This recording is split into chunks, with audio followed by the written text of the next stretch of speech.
Hi, HC, the irresponsible reader here, and hopefully I don't look like I'm reading some sort of uh, note that some captors are forcing me to read while they hold something, a weapon against me on camera. I just want to make sure I cover all the bases here. Uh, anyway, this is self-published author appreciation week, as anyone who's looked at my site for more than 10 seconds this week knows. And one of the things I've always appreciated about these authors is the way that they have to put their non-creative brains to work as well. They have to find and hire editors, cover designers, cover artists, work with layout and whatnot. I don't know it all. They have to think about strategies for advertising, what events to attend, how to make themselves memorable at these things. Do they give away swag? Do they do bookmarks? Do they do stickers? I don't know. Everything. And they have to strategize about releases, publishing schedules, and so on and so on and so forth. And there are probably a lot of things along those lines I haven't even thought of because I'm not one of them. I've never done that kind of thing. So we got a taste of some of that in the chat I had with Michael Michel a couple of months ago. I brushed up against this in some Q&As I did back in 2023 for Self-Published Authors Appreciation Week. And so I wanted to dip my toe back into that area this year too. These videos are designed to be quick looks at what go on to the business side of publishing. And yes, I'm using air quotes, which I find really annoying. Sorry. I have some thoughts about how I want to go deeper with this next year, excuse me. But I want to keep this short and sweet, and we did that for the most part. But I want to keep exploring this idea because while this week we are appreciating these self-published authors primarily for their creative output, as I think that most of them want to be appreciated for, and that's why we do this. But also, we should appreciate them for their so-called left brain efforts as well. And so here, for your hopeful viewing enjoyment, is one of my quick chats along those lines. Thanks for watching, and here we go.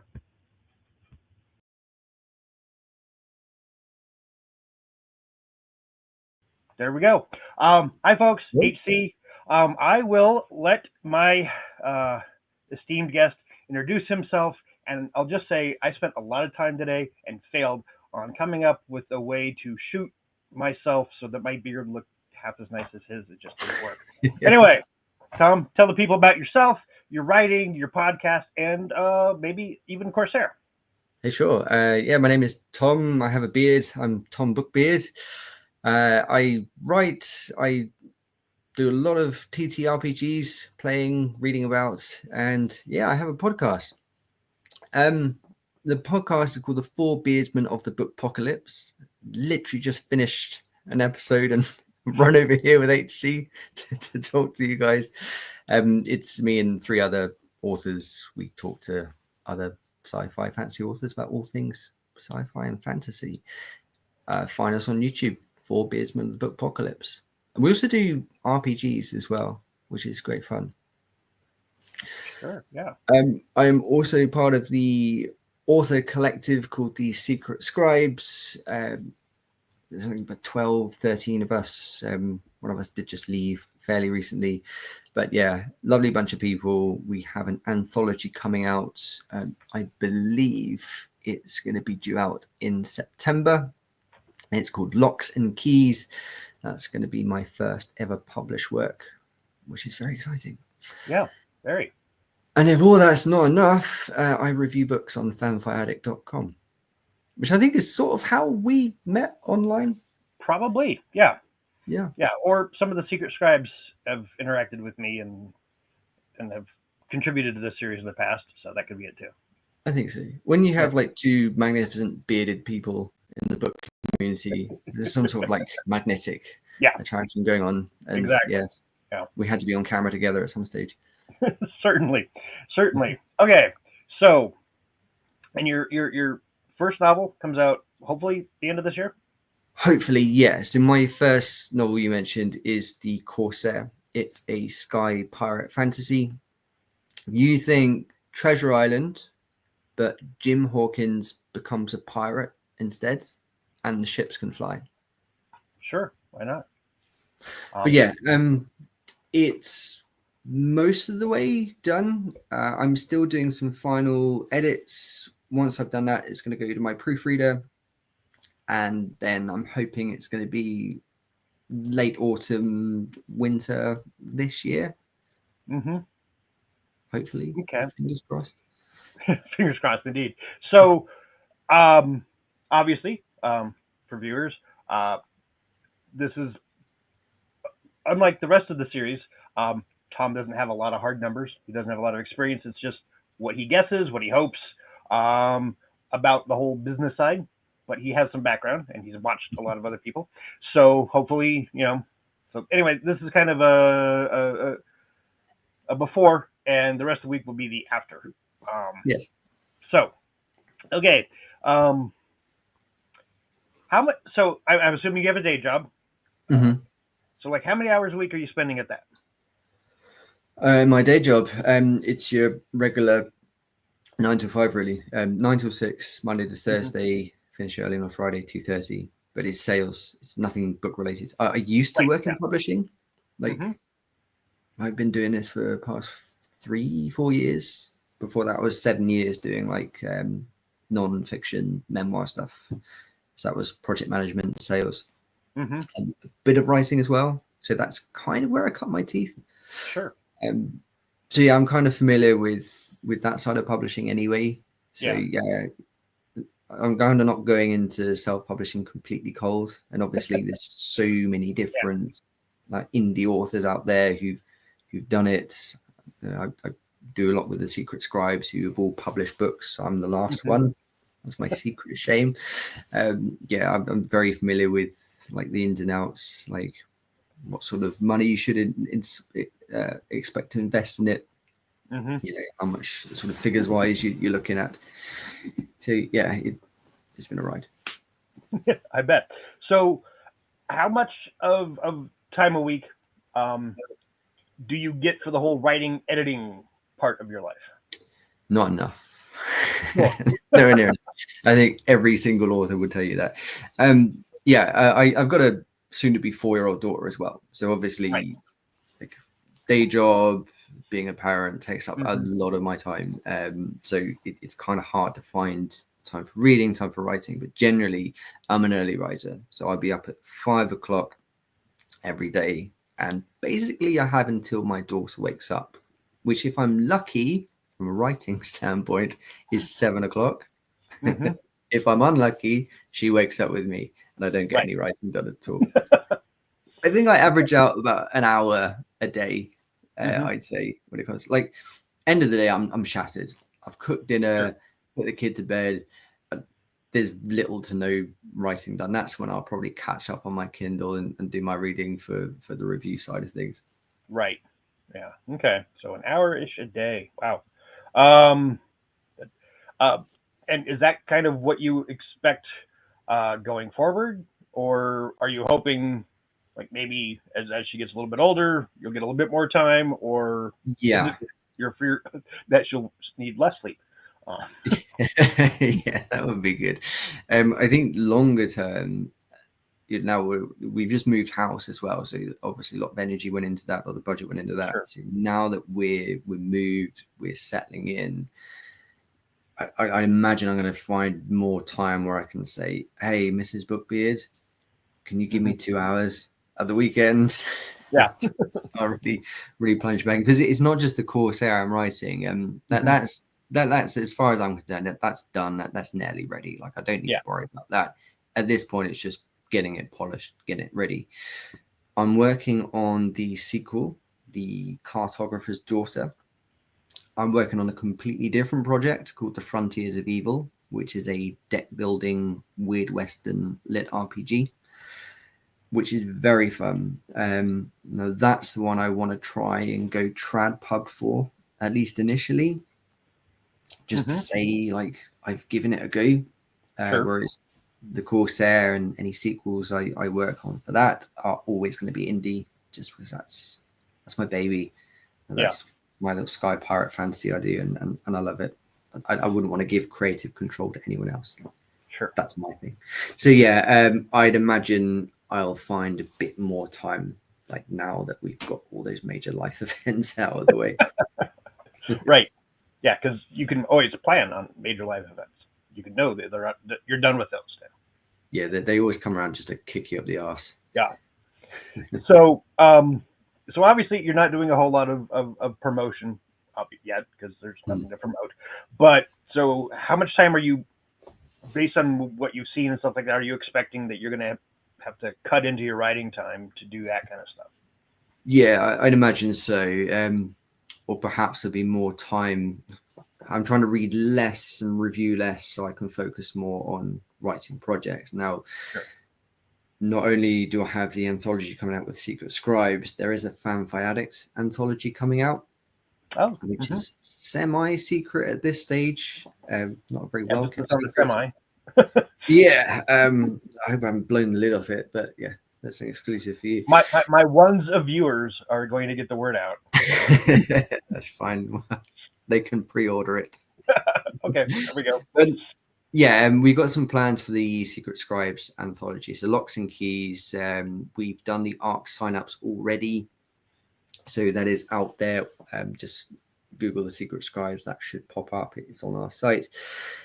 We're going to start doing some promo for that on the socials. So our general plan is, because, hey, there's 10 different short stories, we're going to have 10 different posts just talking about our own submissions, like what inspired the story. So I think when you do an anthology project like that versus when you're on your own, it can be a lot easier because there's a lot of you signal boosting each other already. So Sure. you know, like you get blog tours that you pay X amount, they'll ship you around the blogs, you get extra reviews, cover and the rest. We're kind of doing that all ourselves with like 13 people all signal boosting. So we're getting good numbers already for the ARC signups, like more than we'd sort of set. Like we said, we'd be happy with 25. The last I counted, I think we're on like 45, 47. Well, there you go. Yeah. It hasn't even been open a week yet. So we're pleased with that. For my own book, I've got a general plan. Again, like because I write for a pretty well-known sci-fi fantasy fiction blog, it's kind of ready-made for me. Just do my cover reveal there. There's plenty of people I can ask to sign up for the ARC. So yeah, I think I'm just going to keep it fairly simple. Electronic ARCs, people can, apply for them as and when. I do intend to do a small number of physicals just to get like people holding up on social media, but yeah. And I'm probably you gotta putting have more one out. yourself, right? Oh, sorry? You gotta have one of yourself so you can hold on. Yeah, exactly. If no one's going to read it, at least I'll have my own copy. Exactly. Yeah. Yeah, and I'm sure you've got to worry about getting the word out. So how much time, like, do you have an estimate? It's also for the admin stuff, the cover artists, working with editors, that kind of stuff. Sure. How much time does that take for you? My cover art for the core set's already done. Right. I used an independent artist. I'm one of these people who are completely against AI. Right. Like, I can get in some way why people would gravitate towards it when it comes to budget, but I just don't want that shit anywhere near my work. Like, yeah. I wanted to pay an artist all along, say that this is my concept, this is my book, this is what I want to do, and I want someone to create that for me without a computer doing it for you. So my artist on Twitter is called Elven Scribe. Name is Tilly.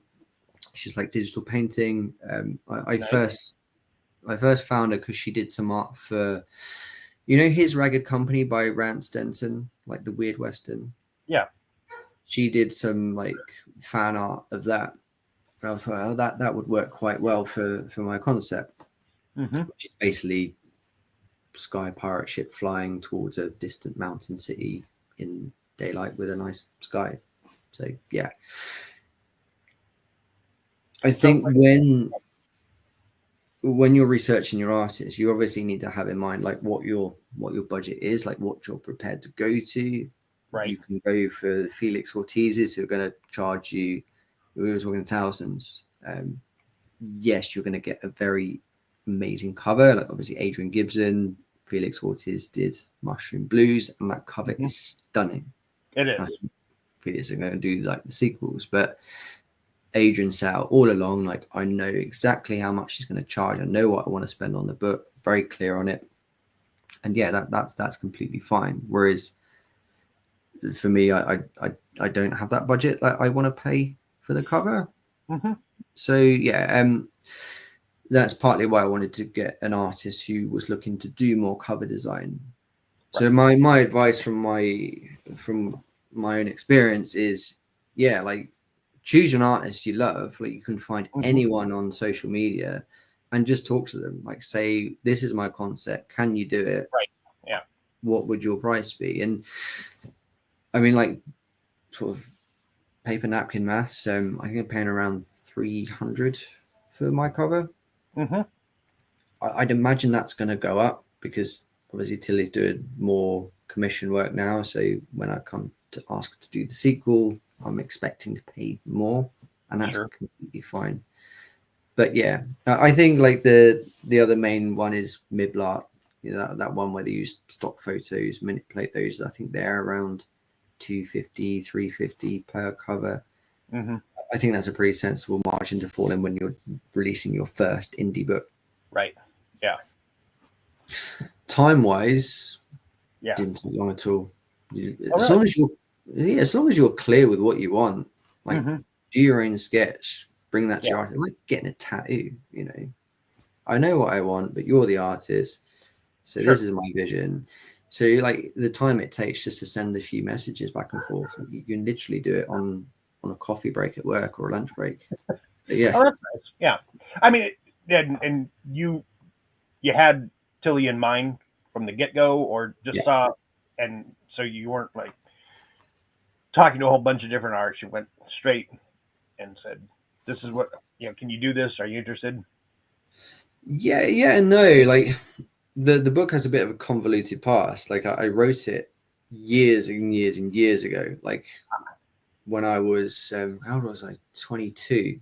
I'm 36 now, so 14 years ago. But it was a historical fiction. Like Mm-hmm. I watched Pirates of the Caribbean. What was it? On Stranger Tides. And I Sure. thought, man, I can do better Blackbeard story than this. So it was a historical fiction with Blackbeard as the antagonist, but I found that very restricted writing. But unfortunately, I paid an artist to do a cover for that one. It will never see the light of day, but that was £120. Mm-hmm. So that was 14 years ago. So with inflation, that, Hey. that would have been 300 anyway. But yeah, I kind of just wrote that off. Like, okay, it was what it was at the time. I'll keep it handy just for like posterity, but it's not going to Mm-hmm. be shared anywhere. Yeah. So yeah, I did technically speak to another artist, but no, Yeah. when I was looking around, when I found Tilly, I was like, she's the one I want for this project. I don't want to go with anyone else. If I went indie for Frontiers of Evil, Mm-hmm. I kind of like the work of Neutron Ball.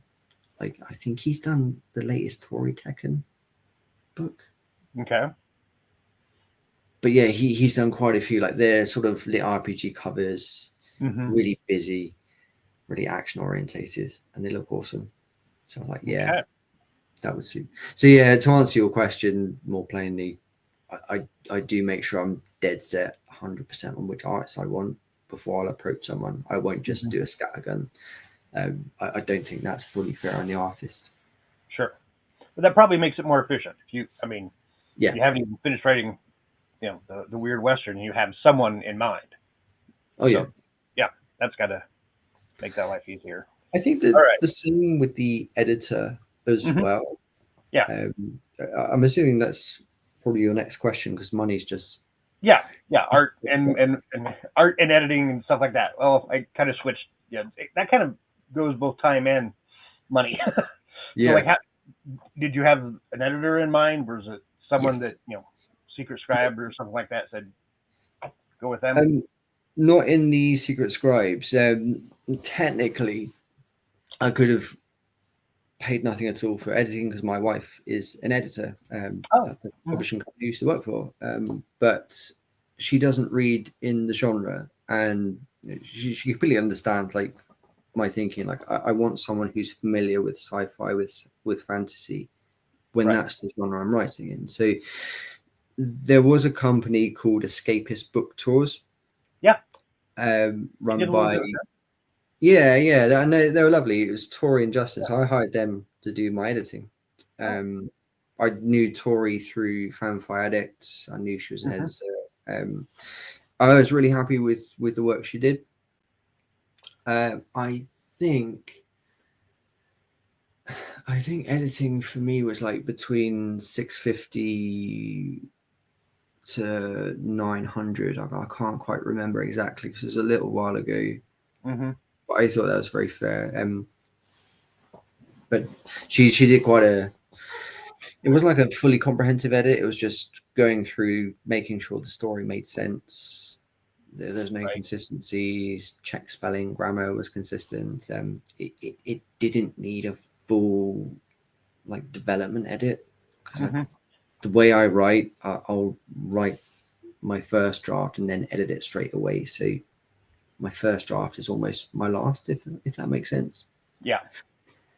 That works for me, and from a cost standpoint, if I'm sending something to my editor where I'm happy with it, and I just think the editor needs to polish it, I don't need to spend as much. Like if I sent my original first draft to Tori, I'd be expecting to pay 1,000 plus easily. Yeah. Okay. All right. So, okay, let's talk a little bit more about the money. So you have some ideas from people you've interviewed, your friends and colleagues, and you know a little bit of the business side already. Do you have monetary hopes or expectations? Be as vague as you want to for Corsair. Are you just hoping to break even? I mean, obviously, the goal is for I don't know for someone to come along and say, "This is amazing. Let me snap you up and make a TV show and send you to Hollywood." But what are you hoping for here? Yeah, like pipe dream is they decide to do another Pirates of the Caribbean theme, and there you go. The rights to the Corsair in which to do it. I mean, I'm under no illusions. Like, I think like going out and expecting to be the next dungeon crawler Carl is unlikely, or the next Ryan Cahill. It's probably not going to happen. I did imagine the book will earn out though. Maybe not immediately, but over time, like particularly because I do the podcast, I do the blogging. I can obviously do a bit more social media when it's time to promote the book. Right. I feel like it is possible now for indie authors to at least get what they put into it, and then maybe have some royalties ticking over. Like you see some of these transparency threads on Twitter. People making 100+ in royalties a month. I think it's very doable. So long as you're consistent with your marketing, with your branding. I did test the water about a year or so ago with the Corsair, like just posting about it, and it got pretty good traction. Just like throwing out what beta readers thought about it, or my mum read my book and said, "Oh, you're really weird, aren't you?" Like, why do the ships fly? Pirate ships don't fly. So I put that on Twitter, and actually people responded to like, "I really want to read this book. This sounds amazing." No, I remember this because I was one of them. Exactly. What else did she say? Like, oh, everyone's just having a fight or drinking. And people like, that sounds like a good pirate story. Yeah.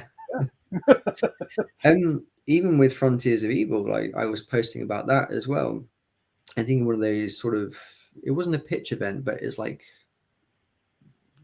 give us the elevator pitch of your novel. Like those Twitter things, and like a literary agent like actually messaged me and said, when it's finished, send it to me because I'm interested. I was like, oh, that's just one tweet. Like imagine if you're, this is my plan. Like on my coffee breaks at work, instead of doom scrolling, I could just be tweeting, hey, Sky Pirate Fantasy.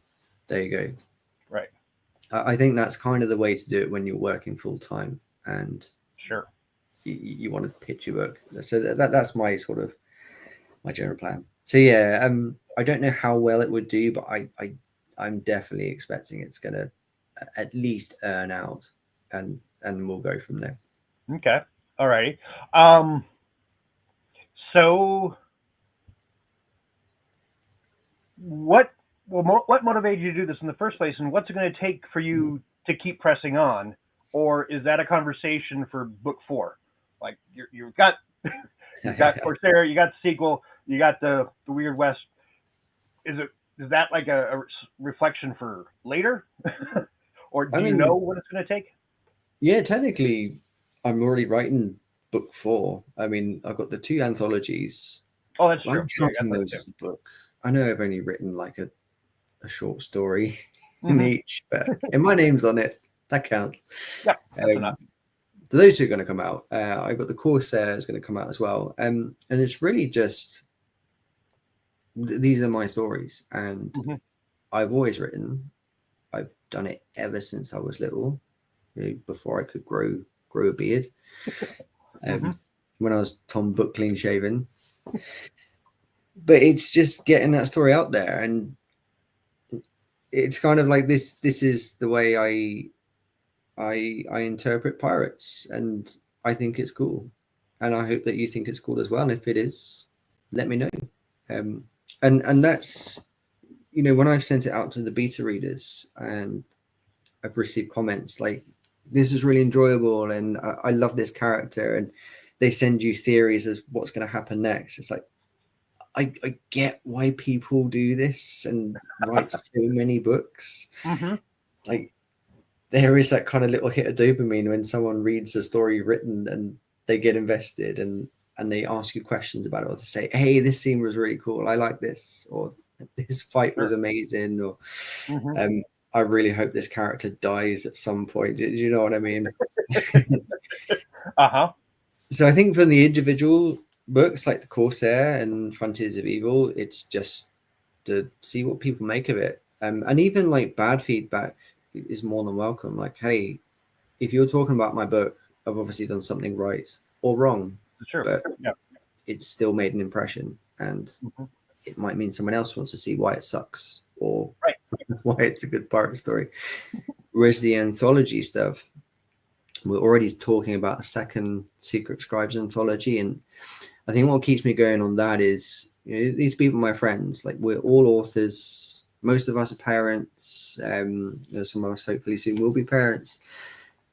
We kind of just get each other and we support each other. We share our work with each other, and to actually do a collaborative project and publish that with them is such a privilege.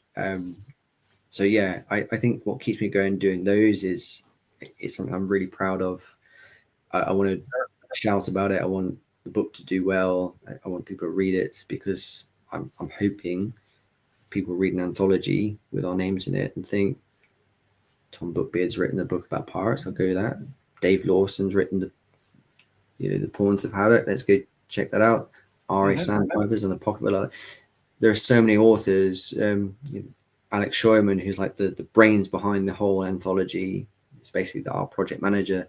He's written an incredibly frenetically paced book called The Idyllic Stone, which hasn't got enough attention. So Mm-hmm. I just want like these authors to, do something fun. Yeah, do a story, but they actually hopefully will get some sales off the back of it, and it's something we've all done together. So yeah, that's what's keeping me going with the Okay. writing.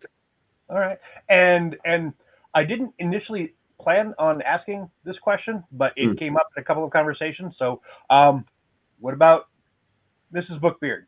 Is she on board for this, or is there going to come a time where she's like, you know what, um, you got to spend more time with us and little less money with your dreams or your imaginary friends?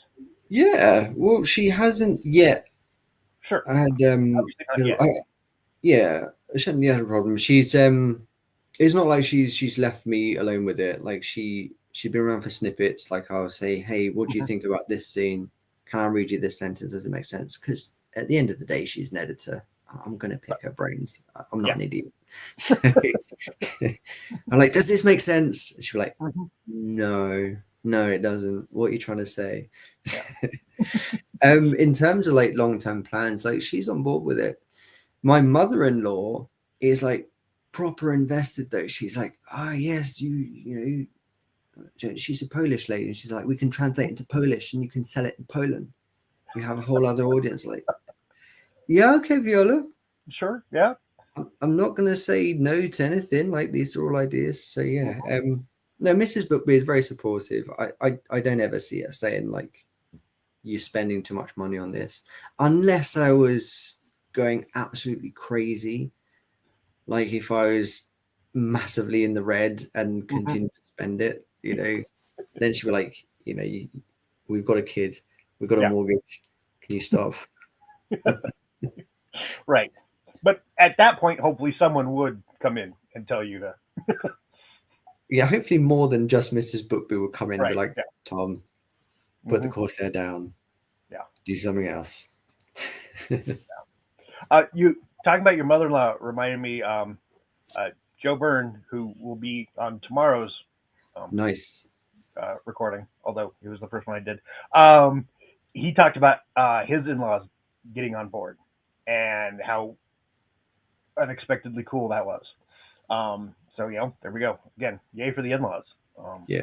Joe is awesome. And he's like planning on making like the Wistful Ascending series like 30 books long. Yeah. So crazy. Like just because he likes to do them. Right. Yeah. Like we had him on the Beardsmen and he said even if no one buys it or reads it, I'm still Hmm. going to release them because I enjoy the process. Right. And And, I and think and that's kind of the ideal for the self-publishing thing. Is like I don't care. yeah, I'm gonna keep doing it. Um, I think that's the best thing about indie publishing. It's like yeah. you wouldn't get that with Trad Pub. Like you just No. wouldn't. Like the publisher's obviously a business. Like they Yeah. couldn't take the hit. Like if someone wasn't selling, they wouldn't publish your books. Whereas an indie, even if you made the joke like my ones of viewers, like at least you've Yeah. got people who are Hmm. reading your blog Oh yeah. who are watching this. Like even if it's just me and you watching it back, Hmm. at least you're doing something that's making a difference. And hey, if one person new sees it, buys the book off the back of it, or tries more indie stories off the back of it, then you've more than done your bit. Oh, Same with indie absolutely. ones. Yeah. Yeah. No. No. I know. I know there's going to be two viewers because they're really cool and they watch everything. Um, Hopefully more. I don't know, but I can guarantee there are two viewers, and one of them is going to buy Corsair. So there you go. Or at least I'm pretty sure he is. Um, Thanks so in advance. If you want a signed copy, message. okay, Sort something all out. right. Okay, well, that's everything I've got. Appreciate your time, sir. Hopefully, we can do something else in the future when there is Yes. a book that you can hold up and say, "Hey, check it out." Otherwise, this has been fun. I really dug your written contribution, which will have shown up a couple hours before this goes out in the world. Um, so, folks, scroll back and check that out because he's got a really good recommendation for you. Um, Yeah. I keep mentioning weird westerns because I love weird westerns. So yeah, I more people need to read AC Cross, Where Blood mhm. Runs Gold, because it's awesome. Or actually, more people need to read AC Cross. I feel Seriously. like he's really overlooked when it comes to the indie scene. Like he writes good stuff. He does Lovecraftian. He does weird western. He did like a sort of horror anthology, like a load of musically inspired short stories, which was also very good. He just is very consistent. So yeah, he's also Okay. going to be on the Beardsman podcast next month. All right. Well, keep a lookout for that, folks. Really check out the book Beardsmen of the Apocalypse. And you have sold me on AC Cross. I can promise you that. Um, there's a You won't stack of regret books ahead of them, but I am getting to them because of you and readers. You'll make that argument, or he will have made the argument already. Hopefully, you pay attention to that.